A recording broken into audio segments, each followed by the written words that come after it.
And we're also getting so it's mostly a technical conference, but we always get a few people to talk about the human side of software development as well. And that I always have the feeling that's especially particularly appreciated by the participants, because we tend to get people that understand, okay, it's a tech conference. We're also, so I need to talk to these people in a certain way.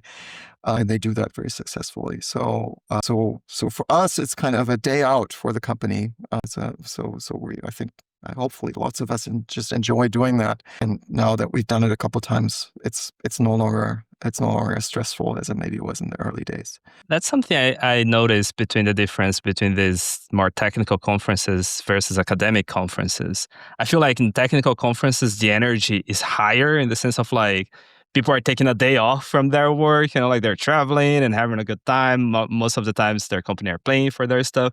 And academic conferences I feel like it's a little more heavy in this sense, like it's part of the job being there.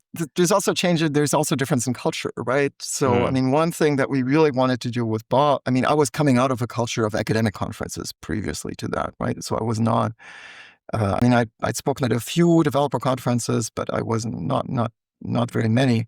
So most of my experience was with academic conferences. And at academic conferences, I mean, given that in computer science, or at least in programming languages, the conferences are also the main publication venue. And so it's this serious business, right? So the conferences are what our journals and other communities.